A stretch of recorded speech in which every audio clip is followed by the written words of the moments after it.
Bonjour et bienvenue dans notre nouvelle vidéo concernant la régulation du cycle hormonal donc chez la femme. Alors tout d'abord, une petite introduction et quelques rappels. Nous avons vu que le cycle ovarien, qui consistait en la maturation des ovocytes et donc à la terminaison progressive de leur méiose, était coordonné avec le cycle utérin, qui lui consistait en modification de l'utérus de façon à pouvoir accueillir un éventuel embryon en cas de fécondation. Il est donc important que les deux phénomènes, que les deux cycles soient coordonnés de façon à ce que l'utérus et l'ovocyte soient prêts en même temps, donc pouvoir avoir une reproduction efficace. Cette coordination, comme pour beaucoup de phénomènes biologiques, elle est assurée par des hormones. Et quelles hormones ? Eh bien, nous avons déjà vu chez l'homme que le complexe hypothalamo-hypophysaire jouait un rôle très important dans la régulation de la reproduction. Souvenez-vous, la régulation hormonale du testicule chez l'homme. Eh bien, ça va être aussi le cas chez la femme. En effet, ce complexe hypothalamo-hypophysaire, donc c'est composé donc de l'hypothalamus d'une part et de l'hypophyse. Je vous rappelle, l'hypothalamus et l'hypophyse sont situés au niveau du cerveau, plus ou moins entre les deux hémisphères. Donc, l'hypothalamus produit la GnRH, qui est une neurohormone, donc une hormone produite par des neurones hypothalamiques. Cette GnRH va venir agir sur l'hypophyse et particulièrement sur l'antéhypophyse ou l'adénohypophyse, c'est-à-dire sur le lobe antérieur de l'hypophyse.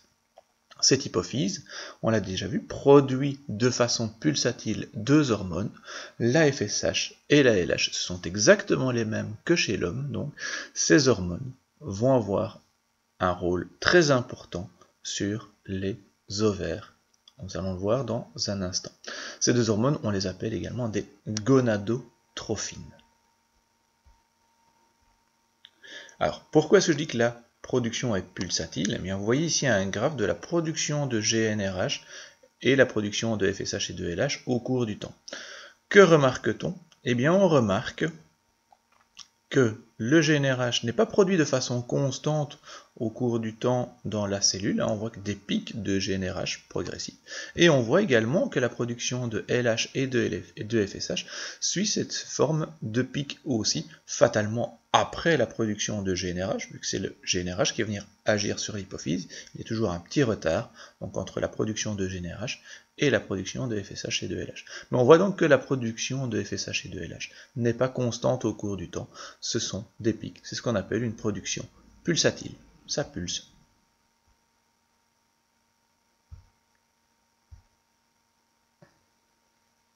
Alors quel est le rôle justement de ces hormones?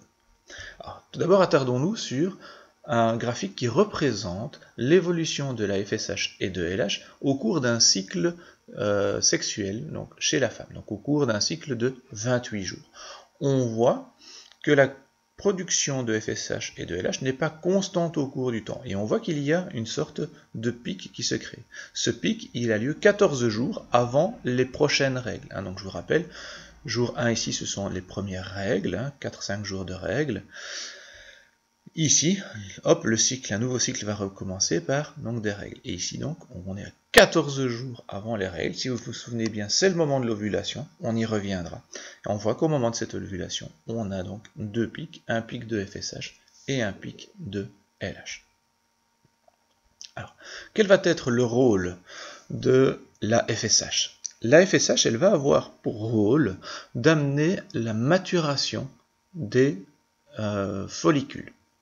Donc on va passer d'un follicule primordial à un follicule mûr ou follicule de Graaf de façon donc progressive au cours du cycle, pendant les 14 premiers jours en moyenne, toujours du cycle reproducteur. Cela va se traduire par quoi? Cela va se traduire par une augmentation du nombre de cellules de la granulosa. Et ces cellules de la granulosa, que vont-elles faire? Elles vont produire de l'œstrogène. Œstrogène qui lui va avoir un rôle, donc à quel niveau? Au niveau de l'utérus. Et quel rôle a cet œstrogène? L'œstrogène, il a pour rôle d'amener l'épaississement donc de la muqueuse utérine de façon tout à fait progressive. Donc au final, la FSH induit la maturation des follicules ovariens, et ces follicules ovariens qui grossissent, il y en a plusieurs qui vont grossir en même temps, il n'y en a qu'un qui arrivera à la maturité complète, ça ce sera le rôle de la LH dont nous reparlerons après. Et donc ils vont produire des œstrogènes, et ces œstrogènes vont amener à l'épaississement de la muqueuse utérine. Voilà pour le rôle de la FSH. Le rôle de la LH, on en a déjà parlé, va être d'amener un seul follicule à la maturation complète, à la maturation d'un follicule de 2 graves qui va pouvoir émettre donc son ovocyte. C'est pas tellement un ovule, le schéma n'est pas tout à fait correct ici, c'est plutôt un ovocyte. On verra par la suite que l'ovocyte devient ovule. On l'a vu, l'ovocyte devient ovule au moment de la fécondation, quand l'entièreté de la méiose est terminée. Ici, on n'a pas encore une méiose qui est complètement terminée. Donc, la LH va amener l'ovulation, c'est même le pic de LH, et je reviendrai sur l'existence de ce pic un petit peu plus tard dans la vidéo, quand on parlera des rétrocontrôles. Donc c'est ce pic qui va induire l'ovulation, d'accord, donc l'émission de l'ovocyte, et ensuite la LH va transformer ce qu'il reste du follicule en corps jaune, et ce corps jaune va continuer à produire de l'œstrogène, mais surtout beaucoup de progestérone. Avec quelle fonction? Eh bien, la progestérone va permettre de continuer l'épaississement de la muqueuse utérine, elle va augmenter sa vascularisation et va augmenter l'activité des glandes en tube qui sont présentes dans la muqueuse utérine et qui produisent donc le liquide riche en glycogène qui sera intéressant pour le futur éventuel embryon. Donc voilà, donc le rôle de la LH, c'est bien d'amener l'ovulation et la transformation, le maintien, même, la transformation du follicule et le maintien du corps jaune. S'il n'y a pas fécondation, on voit que la LH va diminuer très fort au cours du temps, et le corps jaune ne pourra plus se maintenir, il va progressivement dégénérer, mais ça j'y reviendrai aussi un tout petit peu plus par la suite, et en dégénérant fatalement, plus de production de progestérone, quasiment plus en tout cas, et quasiment plus de production d'œstrogène, un nouveau cycle pourra recommencer.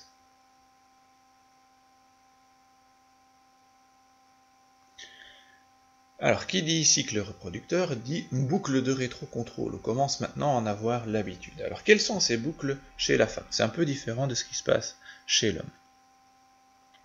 Donc, on l'a vu, la FSH, ici en bleu, comme ici en bleu dans le graphique, la FSH induit la maturation de différents follicules ovariens.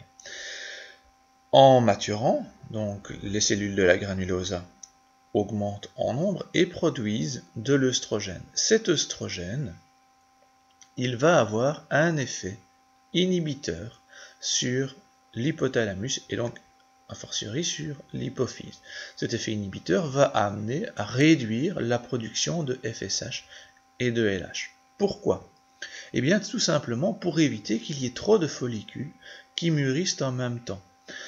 Je dirais même, à un moment donné, il y a tellement d'œstrogènes qui sont produits par le follicule dominant que l'inhibition sera quasi complète et empêchera donc d'autres follicules d'arriver à maturation. À partir du moment où la production d'œstrogène va dépasser 200 picogrammes par millilitre de sang, donc à partir du moment où le follicule dominant va produire une telle quantité d'œstrogène que l'on dépassera un taux sanguin de 200 picogrammes par millilitre de sang d'œstrogène, cela va avoir un rétrocontrôle positif sur l'hypothalamus et l'hypophyse. C'est-à-dire que ça ne va plus bloquer la production de FSH et de LH, mais ça va surproduire, ça va permettre la surproduction de FSH et de LH. Ce sont les pics que l'on voit ici dans le graphique qui représente l'évolution de FSH et de LH. Ce pic va amener quoi? Ce pic va amener l'ovulation. Le pic de LH ici va induire l'ovulation. Ovulation et, toujours suite à la production de LH, même si elle réduit fortement, elle existe toujours, la transformation du follicule, de ce qu'il reste du follicule, en corps jaune. Ce corps jaune qui va produire donc de l'œstrogène et de la progestérone qui va avoir donc un effet inhibiteur, là un rétrocontrôle donc négatif, de nouveau sur l'hypothalamus et l'hypophyse, de façon à réduire la production de FSH et de LH. Pourquoi? Eh bien, tant que le corps jaune est là, a priori, il y a la possibilité d'avoir fécondation. On est après l'ovulation, donc il peut y avoir fécondation, et donc il pourrait y avoir éventuellement implantation d'un embryon dans l'utérus. À partir de ce moment-là, on ne veut pas que d'autres follicules arrivent à maturation. Donc tant que le corps jaune est présent, c'est-à-dire qu'il peut, ou il y a eu, une fécondation. Il peut y avoir ou il y a eu une fécondation. Et donc, il ne faut pas que d'autres follicules se développent. Pour ce faire, l'œstrogène et la progestérone vont avoir un effet inhibiteur sur l'hypothalamus et l'hypophyse, et donc empêcher le développement de nouveaux follicules. Si par contre il n'y a pas fécondation, le corps jaune va régresser progressivement. S'il y a régression, ça veut dire qu'il n'y a plus d'œstrogène et de progestérone qui sont produites. À ce moment-là, l'inhibition est levée et un nouveau cycle pourra recommencer.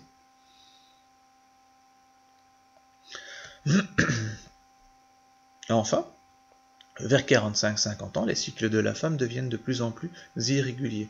On remarque d'ailleurs que son taux d'œstrogène diminue au cours du temps, jusqu'à atteindre une valeur plancher qui ne permettra plus l'établissement de nouveaux cycles reproducteurs. C'est ce qu'on appelle la ménopause. À partir de ce moment-là, la femme n'aura plus d'ovulation, n'aura plus non plus de menstruation. Elle est ménopausée, elle n'est donc plus fertile. Voilà qui clôture notre vidéo sur la régulation hormonale du cycle reproducteur chez la femme. N'hésitez pas à me poser vos questions en classe ou par email si nous ne sommes pas encore de retour en classe. Voilà, à très bientôt.